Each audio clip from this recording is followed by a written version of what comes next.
Hello সুপ্রিয় ভাই ও বোনেরা, আজকের পর্বে আপনাদের সবাইকে স্বাগতম।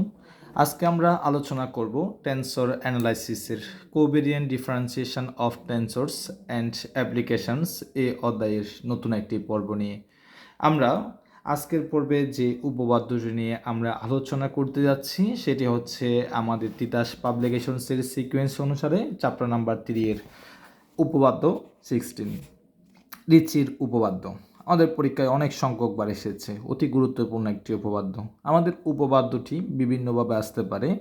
উপপাদ্যটি এইভাবেও আসতে পারে যে আমাদের এই যে এগুলো সহচল অন্তরক সহগ শূন্য, অর্থাৎ দ্য কোভেরিয়েন্ট ডেরিভেটিভস অফ এই যে তিনটা, আর আমাদের এটা কি হবে অন্তরক সহগ শূন্য, সেটা এভাবে আসতে পারে। অথবা আমাদের প্রশ্নটি এইভাবেও আসতে পারে, দেখাও যে ক্রিস্টোফল প্রতীকের সাপেক্ষে মেট্রিক টেন্সরগুলো সহচল ধ্রুবক হবে।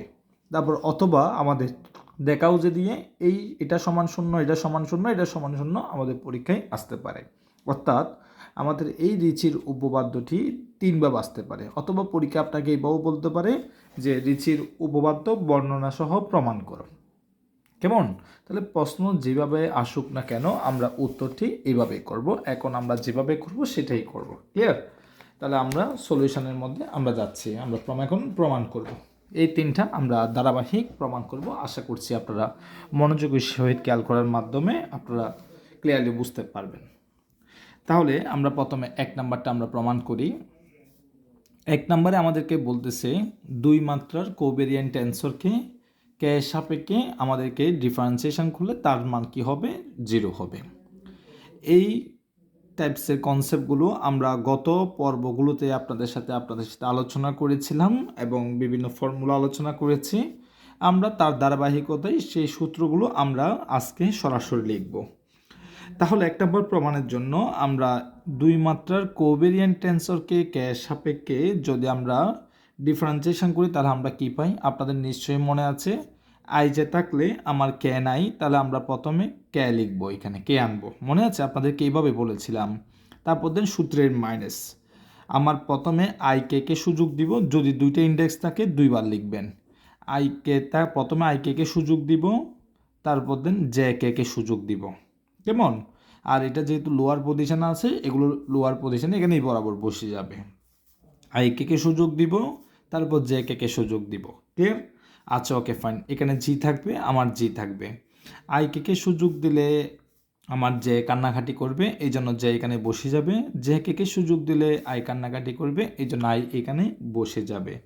নতুন একটা আমরা ইন্ডেক্স এস আনবো, যেটা আমরা আনবো সেটা আমরা এখানে দিব। নতুন একটা ইন্ডেক্স আমরা এস আনবো, যেটা আমরা সেটা আনবো সেটা এখানে দিব।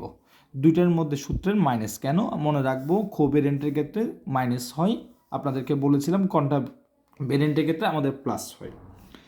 আচ্ছা, ওকে ফাইন। তাহলে আশা করছি আপনারা এই ফর্মুলাটি বুঝতে পেরেছেন এবং যেটা আমরা আগেও দেখেছিলাম। আচ্ছা, তাহলে আমরা del G I J del এক্সকে যা আছে তা লিখব। আমরা দ্বিতীয় অধ্যায়ে ক্রিস্টোফল প্রতীকের সেকেন্ড কাইন্ড ফার্স্ট কাইন্ড নিয়ে আলোচনা করেছিলাম। সেকেন্ড কাইন্ড থেকে ফার্স্ট কাইন্ডের যে সম্পর্কটা ছিল সেটা এখন আমরা লিখব, যেটা আমরা 2.8.2 এই আর্টিকেলে আমরা পড়েছিলাম। সেকেন্ড কাইন্ড থেকে ফার্স্ট কাইন্ড কীভাবে আসে সেটা ছিল আমাদের এইভাবে, নিচে আইকে থাকলে আমরা আইকে লিখব, তারপর দেন এটা হচ্ছে এস, এখানে হচ্ছে ডামি ইন্ডেক্স, জে থাকলে আমরা জেটাকে লিখি। ডামি ইন্ডেক্স বাদ দিয়ে যেটা থাকে সেটা কমা দিয়ে সেটা লিখি। এটা ছিল যে আমাদের ক্রিস্টোফল প্রতীকের দ্বিতীয় কাইন্ড থেকে, অর্থাৎ সেকেন্ড কাইন্ড থেকে ফার্স্ট কাইন্ডের রিলেশনটা নিশ্চয়ই আপনাদের মনে আছে। সেমভাবে আমরা এটা লিখব, সেকেন্ড কাইন্ড থেকে ফার্স্ট কাইন্ডের সম্পর্ক, জেকে থাকলে আমরা জেকে লিখব, এস ডামি ইন্ডেক্স বাদ দিয়ে আইটা কমা দিয়ে লিখব। ক্লিয়ার? আচ্ছা ফাইন। এখান থেকে আমরা মাইনাস সাইন কমন নিতে পারি, তাহলে ডেল জি আই জে আমার ডেল এক্সকে মাইনাস সাইন কমন নিলে আমার আইকে কমা জে প্লাস আমার জে কে কমা আমার আই হবে, সেটা আমরা বলতে পারি। এই যে আমাদের ব্র্যাকেটের মধ্যে যে অংশটি আসলো, এটা আমরা দ্বিতীয় অধ্যায়ে আমরা একটা আর্টিকেলের মধ্যে আপনাদের সাথে আলোচনা করেছিলাম। 2.8.3 আর্টিকেলে আপনাদেরকে যদি একবার দেখিয়ে দিই, আমরা সেটা আলোচনা করেছিলাম। আমাদের কিন্তু টেন্সর অ্যানালাইসিসে একটার সাথে আরেকটা কানেক্টেড, তো এই জন্য আমাদেরকে কিন্তু মনে রাখতে হবে, যখন যেটা আসে তখন সেটা আমাদেরকে ফর্মুলা আকারে লিখতে হবে। এই যে আমরা দেখতে পাচ্ছি 2.83 আর্টিকেলের মধ্যে এটা সমান আমরা এটা লিখতে পারি এবং এটা সমান আমরা এটা লিখতে পারি, যেটা আমরা প্রমাণ করেছিলাম। এই যে এই মুহূর্তে এটার সাথে আমার এটা চেহারা মিলে যায়, তাহলে এখানে যদি লক্ষ্য করেন পিএম থাকলে PM Q plus QM P থাকলে আমরা তখন পিএম কিউ এইভাবে লিখি। তাহলে সেমভাবে আমরা এটাও লিখতে পারি, যে এখন যেভাবে লিখব del G I J del X K minus এটাকে আমরা লিখতে পারি del G I J del X K. কীভাবে? এই যে আই জে আছে, আই জে লিখলাম, কেটা আমরা এইভাবে লিখলাম, যেটা আমরা ওইটা লিখেছিলাম সেমভাবে এটা করেছি কাজটা। কেমন ব্যাপারটা ছিল আপনাদের কীভাবে বলেছিলাম, আইকে এই যে আইকে কমা দিয়ে যে আছে যেটা লিখবো, দুইটায় কাটাকাটি করলে রেজাল্ট শূন্য আসে, অথবা আপনারা এইভাবে মনে রাখতে পারেন এটার যেহেতু ডান পাশ শূন্য হবে আমরা নিশ্চিত জানি, তাহলে আমরা এইটার অনুরূপে এখানে লিখে দিব, কারণ কাটাকাটি গিয়ে রেজাল্টটা শূন্য হয়ে যাবে। চাইলে আপনি টেকনিক্যালিও মনে রাখতে পারেন, অথবা বেসিকটা তো আপনাদেরকে জানিয়ে দিলাম। ওকে ফাইন, এবার আমরা 1 নম্বর প্রমাণ ফিনিশ। এবার আমরা 2 নম্বর প্রমাণে আমরা যাব।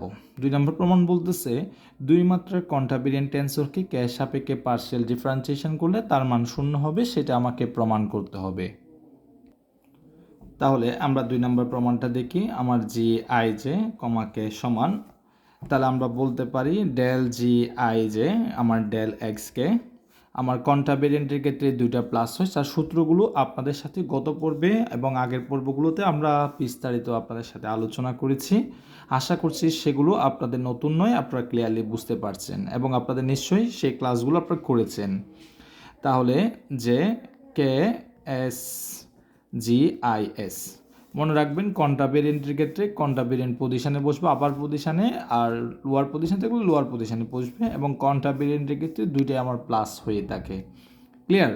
আর আইকে এই যে আইকে সুযোগ দিব, তারপর যে কান্নাকাটি করবে যেটা এখানে আপার পজিশানে বসে যাবে, যেহেতু এটা আবার পজিশান আছে।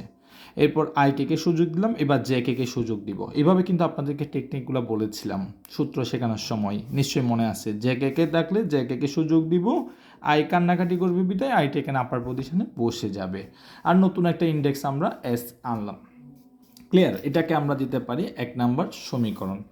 এখন আমরা জানি আমাদের এই প্রমাণটা করার জন্য সবচেয়ে যেটা গুরুত্বপূর্ণ লাইন আমাদেরকে মনে রাখতে হবে সেটা হচ্ছে এটা, স্টার্ট পয়েন্টটা তো আমাদেরকে মনে রাখতে হবে। সেটা হচ্ছে আমরা জানি যে জি I S G S L সমান আমরা লিখতে পারি কনেকের ডেল্টা আই এল। কীভাবে? দুইটা টেন্সর যদি আমার যদি একই হয় এবং আপার পজিশন লোয়ার পজিশন যদি আমার মিল থাকে, ডামি ইন্ডেক্স হয়ে যায়, তখন আমাদের কনেকার ডেল্টার কনসেপ্টটা কিন্তু আসে, যেটা আমরা প্রথম অধ্যায়ে পড়েছিলাম। এবং এটাও পড়েছি যে আমাদের কনেকার ডেল্টার মান আই এর মান আর এল এর মান যদি সমান হয়ে যায় তার মান 1 হয়, আর আমার আই এর মান এল এর মান যদি সমান না হয় তার মান 0 হয়। ঠিক না? আপনাদের নিশ্চয়ই মনে আছে, আমরা প্রথম অধ্যায়ে পড়েছিলাম। এখন আমরা যে কাজটা করব, এখানে আমরা ইউবি মেথড অ্যাপ্লাই করব। তাহলে ইউকে রেখে জি এস এলকে রেখে এটাকে যদি আমরা কে সাপেক্ষে পার্শিয়াল ডিফারেন্সিয়েশন করি, এই যে কে সাপেক্ষে আমরা করব, কে সাপেক্ষে যদি আমরা করি তাহলে আমরা পাবো জি আইএসকে আমরা পাবো ডেল জি আইএস ডেল এক্সকে, এটা আমরা পাবো সূত্রের প্লাস। আবার বিকে রেখে জি আইএসকে রেখে আমরা যদি এটাকে কে সাপেক্ষে পার্শিয়াল ডিফারেন্সিয়েশন করি তাহলে আমরা পাবো এটা। ডান পাশ তো আমাদের কি হবে, কে সাপেক্ষে করলে শূন্য হবে, কারণ আমাদের কে নাই এই জন্য। এখন আমরা উভয় পক্ষে আমরা জি এল জে দ্বারা গুণ করব, মনে রাখতে হবে জি এল জে দ্বারা কী করব, আমরা গুণ করব উভয় পক্ষে। তাহলে জি এস এল। এখন আমাদের অনেকের মনে হয়তো প্রশ্ন চলে আসছে যে কেন বা গুণ করব বা কিভাবে মনে রাখবো, সেটা আপনাকে একটুর পর আপনি নিজেই বুঝতে পারবেন যে আসলে এটা আনাটা আমার দরকার। এই জন্য ডেল এক্সকে আমি সেটা লিখলাম, প্লাস আমি জি এল জে দ্বারা গুণ করছি 2 মাত্রা কন্টাবিলিয়েন্ট টেন্সর দ্বারা। আমার জি আইএস তো আছে, ডেল জি এস এল আমার ডেল এক্সকে, ডান পাশ শূন্য আছে, শূন্যর সাথে যে কোনো সংখ্যা গুণ করলে আমার অটো শূন্য হয়ে যায়। ওকে ফাইন, আমরা সেটা দ্বারা করলাম। এরপর দেন আমরা এখানে জি এল জে এটা দ্বারা তো আমরা সবাইকে গুণ করেছি। এখন আপনি যদি দেখেন আমার এই দুইটার চেহারা, বা আপনি যদি এখানে আসেন এই দুইটার চেহারার সাথে মনে হয় এই দুইটা মিলে যায়, শুধু এখানে আমার এই আই আছে, এখানে জে আছে, এখানে যেটা আমার এল আছে এখানে সেটা এল আছে না, আমাদের এখানে এস হচ্ছে ডামি ইন্ডেক্স, এখানে এল হচ্ছে ডামি ইন্ডেক্স, এখানে যেটা আই এখানে সেটা জে, এখানে সেটা এল, এখানে সেটা আমার কি এস আছে, তাই না? এই যে ডিফারেন্সটা হচ্ছে এখানে, মোট কথা এটার সাথে আমার এটা মিলে যাচ্ছে। তাহলে এটা যদি মিলে যায়, এটাকে আমরা কনেক আর ডেল্টার কনসেপ্ট আমরা এখানে ব্যবহার করতে পারি। তাহলে এখানে এস এস আপার পজিশন, এস এস আমার আপার পজিশন লোয়ার পজিশন মিলে গেছে, ডামি ইন্ডেক্স, তাহলে আপার পজিশনে আই বসছে, লোয়ার পজিশনে এল বসে, যেটা আমরা নর্মালি জানি। তো সেমভাবে আপনি দেখেন এল এল মিলে গেছে, তাহলে আপার পজিশনে জে বসবে, লোয়ার পজিশনে কে বসবে বলেন? এস বসবে, তাই না? হ্যাঁ। আর এখানে আমাদের del G I S del এক্সকে, মোট কথা আমাদেরকে এটাকে তাড়াতে হবে, এই জন্য এটা আমাদের আনা, এই কনসেপ্টটা ব্যবহার করার জন্য। প্লাস দিলাম, এবার আমরা G L J G I S যেটা লিখলাম, আমরা ওই যে আমরা কিছুক্ষণ আগে আপনাদেরকে দেখিয়েছিলাম যে 2.8.3 আর্টিকেলে আমরা এটা সমান লিখতে পারি যে এসকে, প্রথমে এসকে, তারপর এল হবে, তারপর সূত্রের প্লাস, তারপর এলকে কমা কী হবে? এস হবে।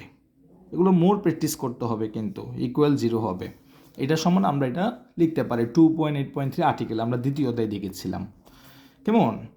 এখন আপনি যদি লক্ষ্য করেন, এখানে এস আমার ডামি ইন্ডেক্স হয়ে যাওয়ায় আমার যেটা প্রতিস্থাপিত হবে এস এর স্থলে, তাহলে আমরা পেয়ে যাব তখন এস এর স্থলে যদি জে বসাই দিই, তাহলে ডেল জি আই জে আমার ডেল এক্স কে হবে, প্লাস আমার জি, দেখেন আপনারা যদি লক্ষ্য করি, এখানে আমরা জিআইএসটাকে রাখলাম, জিআইএসটাকে রাখলাম, আমি জিএলজেটাকে এটার সাথে গুণ করতেছি, তাহলে জিএলজে আমার এস কে এল প্লাস জিএলজে এল কে আমার এস ইকুয়াল কত হবে? 0 হবে। আমরা সেটা লিখলাম। এরপর দেন আমাদের del G I J del X K হবে প্লাস জি আই এস, এখান থেকে আপনি যদি লক্ষ্য করেন আমার এল কি হয়েছে দেখেন, এল এল মিল আছে না? তাহলে এখান থেকে আমরা কি লিখতে পারবো? এখান থেকে আমরা লিখতে পারবো এটার সমান আমরা লিখতে পারবো যে এসকে থাকবে, এখানে কি থাকবে? জে থাকবে। নিশ্চয়ই আপনাদের দ্বিতীয় চাপ আমরা পড়েছিলাম, সেখানে যে ক্রিস্টোবল প্রতীকের মধ্যে ওই যে আমরা সম্পর্কটা দ্বিতীয় সেকেন্ড কাইন্ড যেটা পড়েছিলাম, এটার সমান আমরা এই সূত্রটা পড়েছিলাম। এখন জাস্ট উল্টাটা লিখেছি। আপনি যদি মনে না থাকে ক্রিস্টোবল প্রতীকের সেকেন্ড কাইন্ডটা দেখেন, আবার আপনি এখানে আসেন, দেখবেন আপনার মনে পড়ে যাবে, জিনিসটা ক্লিয়ার হয়ে যাবে। এটার সমান এটা আমরা লিখতে পারি। ওই শুধু মনে রাখবেন এল এখানে ডামি ইন্ডেক্স, তাহলে এসকে নিচে বসবে আর যে ঠাপার পজিশনে থাকবে। ক্লিয়ার?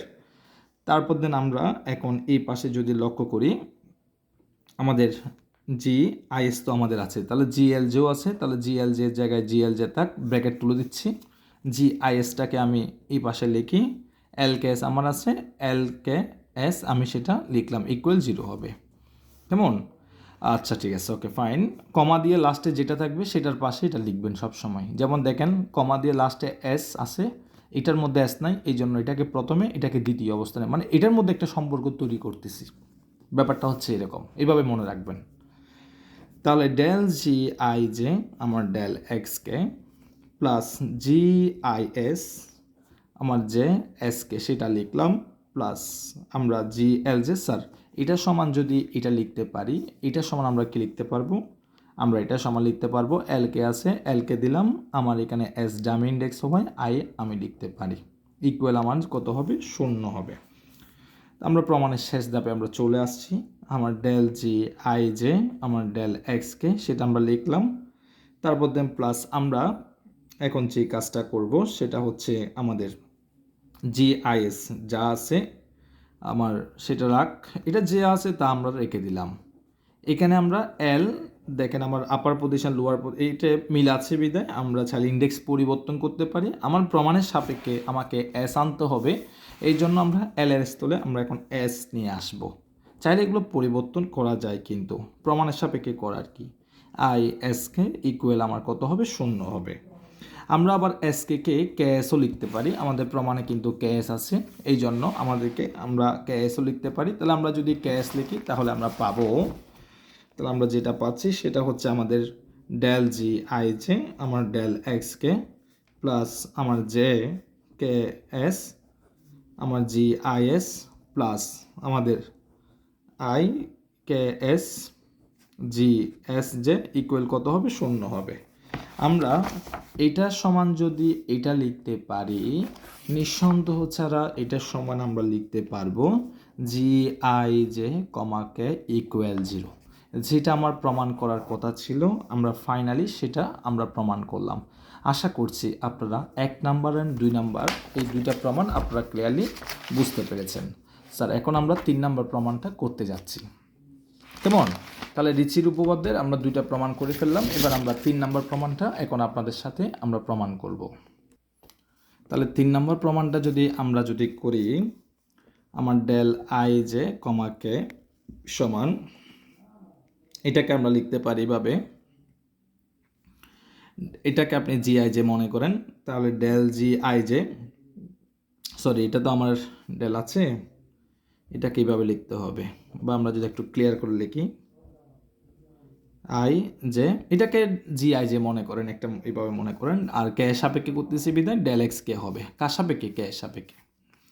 আর তারপর দেন আমরা এখন যে কাজটা করব, প্রথমে আপনি এখানে আইকে চিন্তা করেন। আইকে যদি তাহলে আপার পজিশন থাকলে আমরা কি করি? প্লাস হয়, মনে আছে কন্ট্রাভেরিয়েন্টের ক্ষেত্রে প্লাস হয়, কোভেরিয়েন্টের ক্ষেত্রে মাইনাস হয়, সূত্র সেম। তাহলে আপনি যে বাদ দেন, আইকে চিন্তা করলে প্লাস হবে। তাহলে আমি প্রথমে আই কে কে সুযোগ দিব, এই যে আই কে কে সুযোগ দিব। এরপর দেন আমাদের কি হবে? যে থাকবে, তো আই কে কে সুযোগ দিলে যে কী করবে? কান্নাকাটি করবে। যেহেতু লোয়ার পজিশনে সে বসে যাবে। এখানে নতুন একটা ভেরিয়েবল আমাকে আনতে হবে, মনে করলাম আমি সেটা এইচ নিয়ে আসলাম। তারপর দেন এবার যে চিন্তা করবেন, যেহেতু লোয়ার পজিশন কোভেরিয়েন্টের ক্ষেত্রে কী হয়? মাইনাস হয়, মাইনাস দিবেন। ওই যে সূত্র সাজাচ্ছে আর কি সেভাবে। তাহলে যে আমার যদি হয়, এখন এই মুহূর্তে যে কে সুযোগ দিব, এবার যে কে সুযোগ দিব। কেমন? যে কে সুযোগ দিলে আমার আই কি করবে? আই কি করবে বলেন তো? আই আপার পজিশনে এখানে বসে যাবে। নতুন একটা ইন্ডেক্স এখানে আনতে হবে, সেটা আমরা এইচ আনবো, এখানে এইচ আমরা সেটা বসিয়ে দিব। ক্লিয়ার? এইভাবে আমরা সূত্রটা সাজায় ফেলব। সাজানোর পরে এবার আমরা একটু তার সলিউশনে যাই। ডেল জি আই যে সেটা লিখলাম, আমার ডেল এক্সকে প্লাস, এখন আমরা কি করতে পারি? আমাদের এখানে আমরা যে কাজটা করব সেটা হচ্ছে, দেখেন আমার এখানে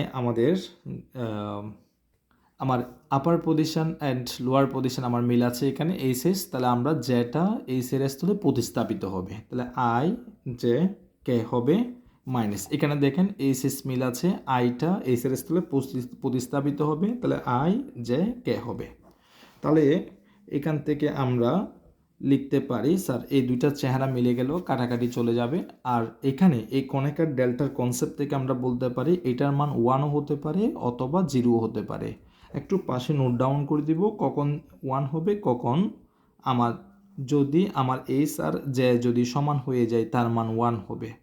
আর যদি H R I R H যদি আমার সমান হয়ে যায়, এইচ আর জে যদি সমান হয়ে যায় তার মান 1 হবে। আর আই আর জে যদি সমান না হয় তার মান কত হবে? 0 হবে। ঠিক আছে? এখানে লিখতে পারেন আই আর জে, তাহলে আই আর জে সমান হলে তার মান 1 হবে। আই আর জে যদি সমান না হয় তার মান কি হবে? 0। এই যে কনসেপ্ট, এটা আর কি আমরা যেটা কিছুক্ষণ আগে লিখেছি, এই কনসেপ্টটা এখানে লিখেছি, আর কিছুই না। চাইলে নোট ডাউন করে দিতে পারেন। তাহলে আমরা এখানে যে রেজাল্টটা পাচ্ছি, তাহলে যেহেতু আমাদের এখানে 0 রয়ে গেছে, তাহলে আমরা রেজাল্টটা কি পেয়ে যাব? 0 পেয়ে যাব। 1কে আপনি কে সাপেক্ষে করলেও 0 পাবেন, 0কে করলে তো 0ই পাবেন, কারণ 1 আর 0 এর মধ্যে আমার তো কে নাই, তাই না? আমরা পার্সিয়ালের ক্ষেত্রে তো আমরা জানি যে যার সাপেক্ষে ডিফারেন্সিয়েশন করতেছি সেই ছাড়া বাকি 14 গোষ্ঠী যা আছে সবগুলো ধ্রুবক। তাহলে 1 আর 0 এর মধ্যে যেহেতু কে নাই, তাকে ডিফারেন্সিয়েশন করলেও আমি কি পাবো? 0 আমরা পাবো। তাহলে ফাইনালি আমাদের যে 3 নাম্বার প্রমাণটা, আমরা 3 নাম্বার প্রমাণটাও করে ফেললাম। তাহলে আশা করছি আপনারা ভিডিওটি প্রথম থেকে শেষ অবধি দেখলে এই 3টি প্রমাণ আপনারা ক্লিয়ারলি বুঝতে পারবেন। ওকে ফাইন, তাহলে আমরা আজকের পর্বে রিচির উপপাদ্যের বর্ণনা এবং প্রমাণ দেখলাম। আগামী পর্বে আমরা নতুন একটি পর্ব নিয়ে আপনাদের সাথে আলোচনা করব। আগামী পর্ব দেখার আমন্ত্রণ রইল। আন্তরিক ধন্যবাদ সবাইকে।